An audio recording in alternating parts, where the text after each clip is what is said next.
Morning, friends. So I learned a lot from my very first live stream yesterday.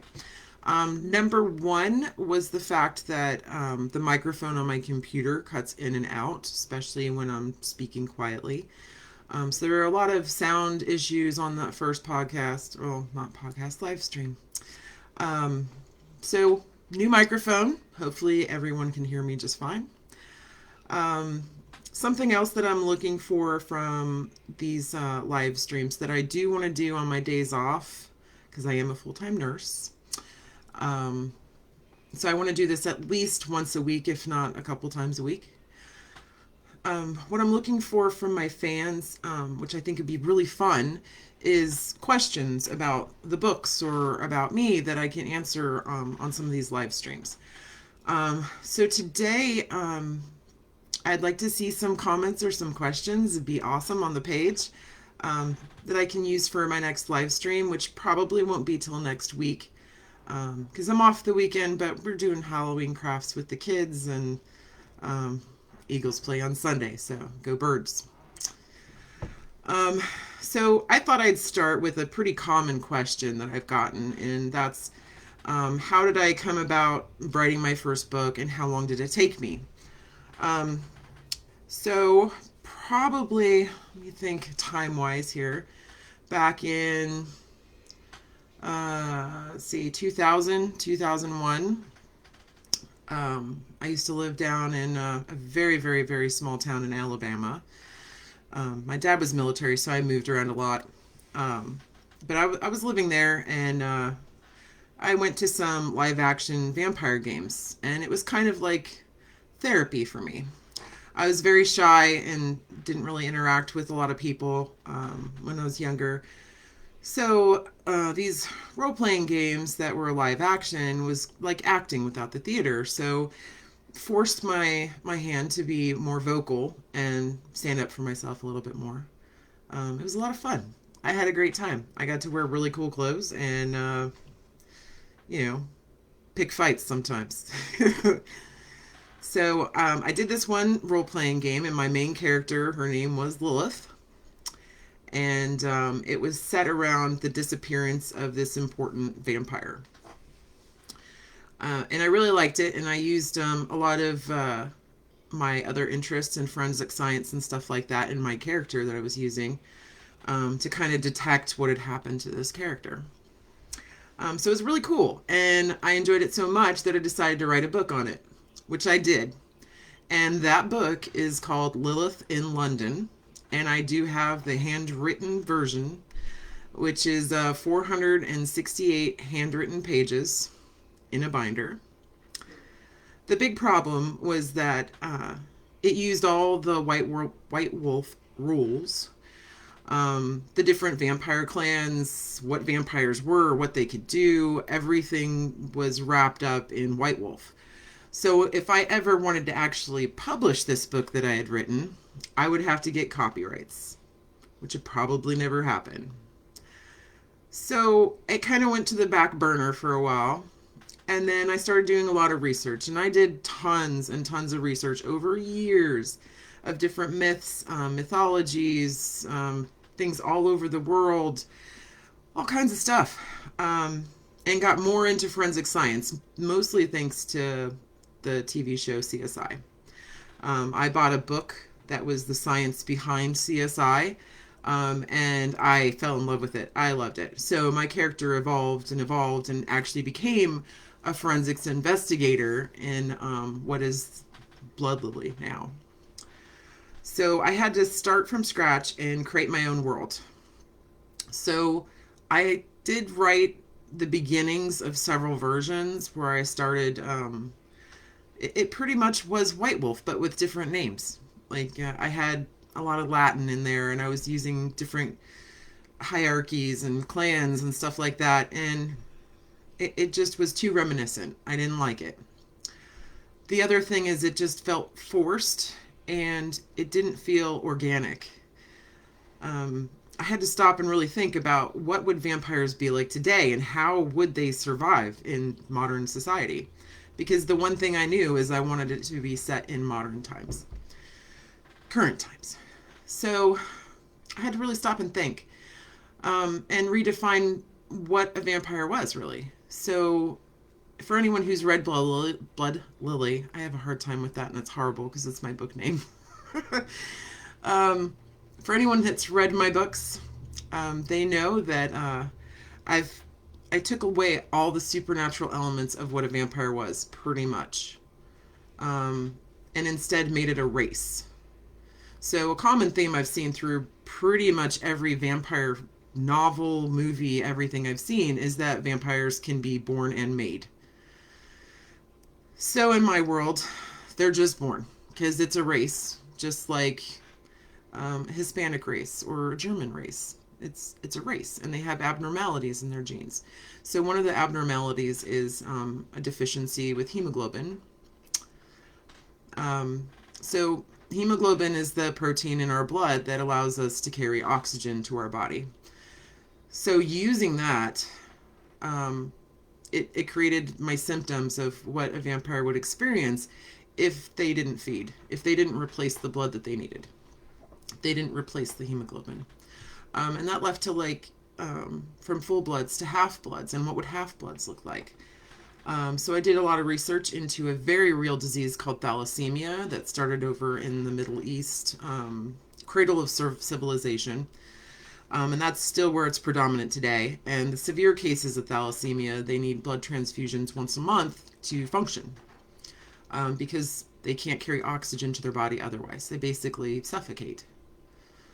Um, so those are my half-bloods that kind of slip through the cracks, and they have various stages of this. And the more dilute the blood gets, the more it looks like anemia or something simple like that. Um, so it's pretty interesting, and I really like it. Some of my vampires do have an allergy to the sun. It's not like they're gonna burst into flames and sparkle and dust.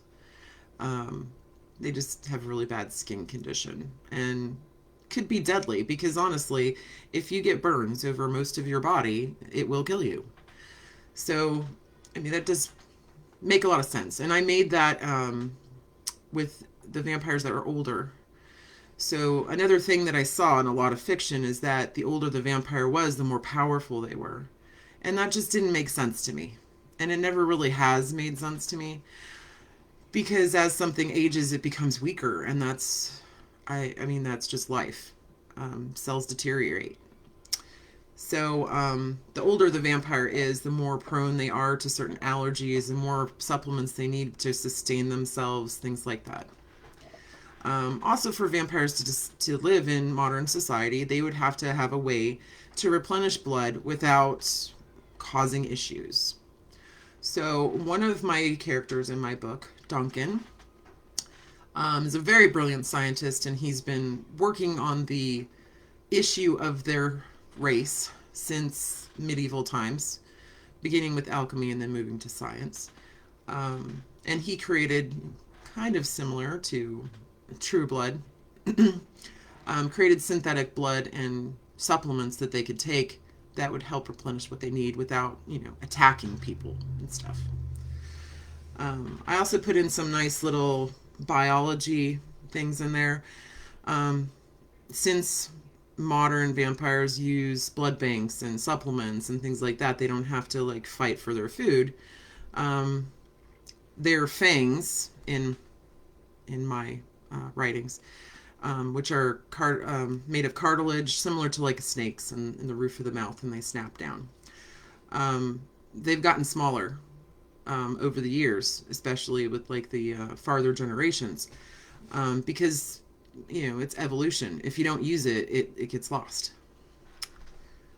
So a lot of things that make them very normal, so it's easier for them to blend in with society and not be noticed. But even in the first book, very early on, I broached the subject that they're planning to go public because they have no choice.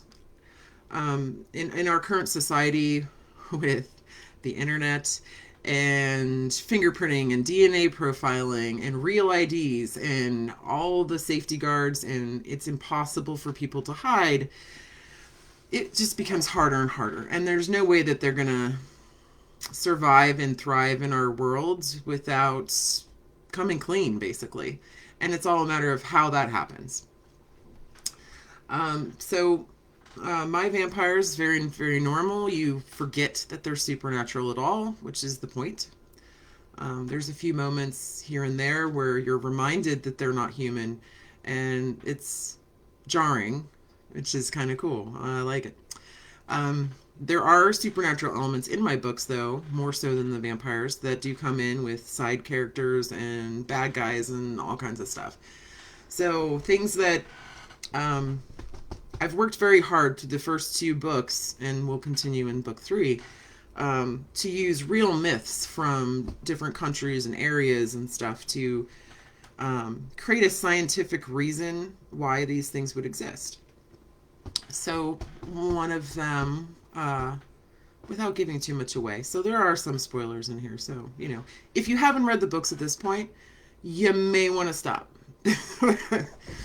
So, one of the other characters in my book is similar to like an incubus or a succubus, which sounds worse than it is.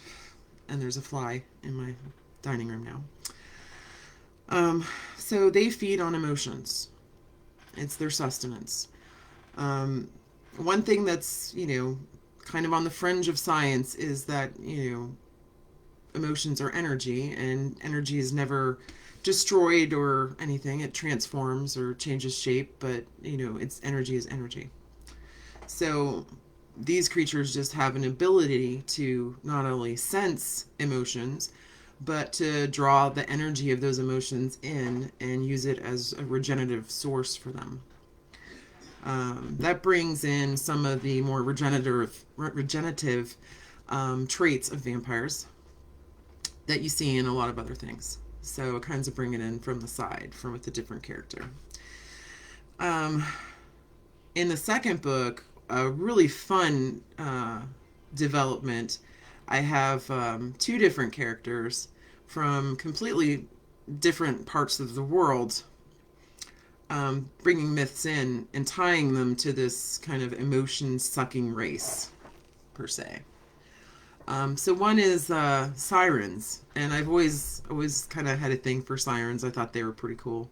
Drew some pictures back in high school, and I used to have a character named Piesano, which is one of the sirens from Greek myth. So my siren is just like these. I guess I'll just call them demons to be easy. That feed on emotions. So the siren is kind of an aberration of that race. Usually they're destroyed immediately because they're way too powerful. But in this case, she's allowed to survive and is used as a tool, and held in captivity pretty much, just brought out when she's needed. So it's fun. It's a little play on being able to sing and draw the opposite sex in.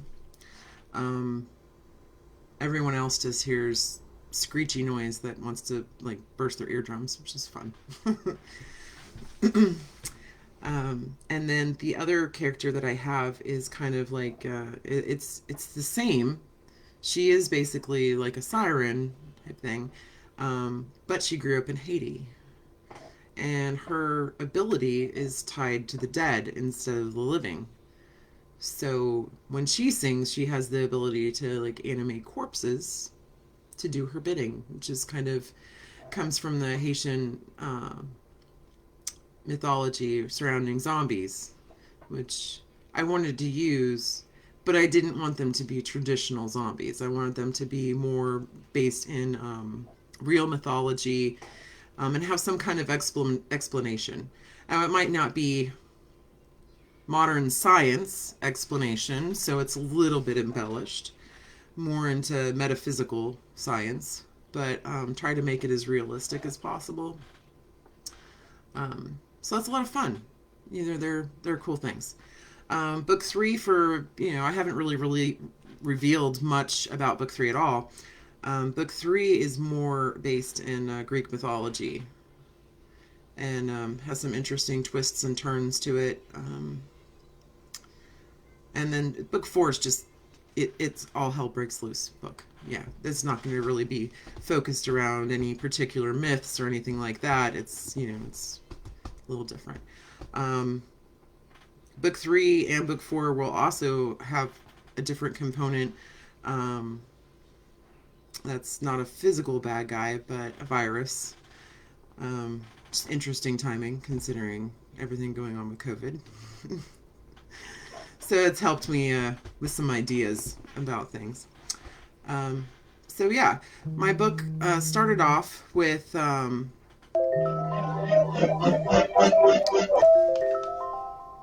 sorry, I'm getting a phone call. My book started off with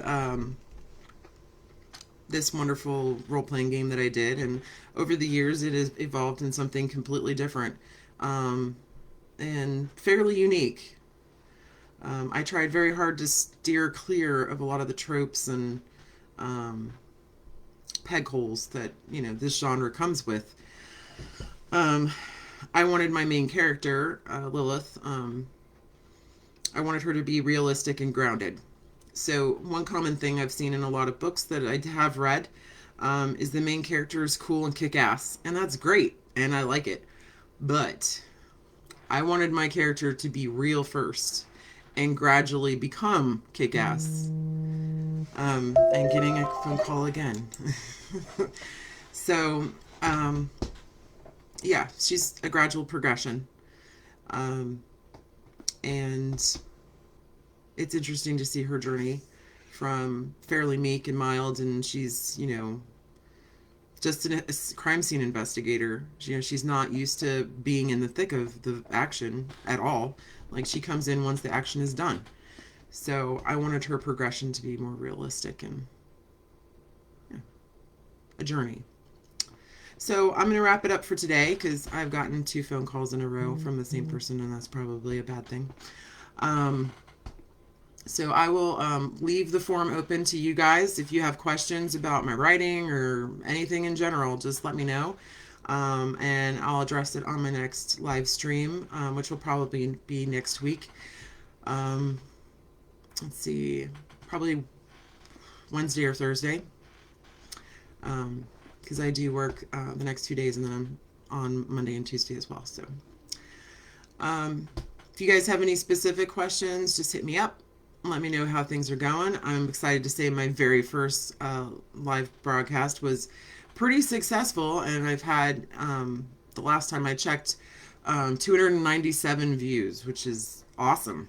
And I think that's the most activity my page has ever had. So hopefully this will be a regular thing, and I'll get us all involved and working together, and it's going to be exciting because the one thing that fuels my fire more than anything and gets me working is other people that are excited about my work, and it gets me excited and pumped. So feel free to share, and I will talk to you guys the next time.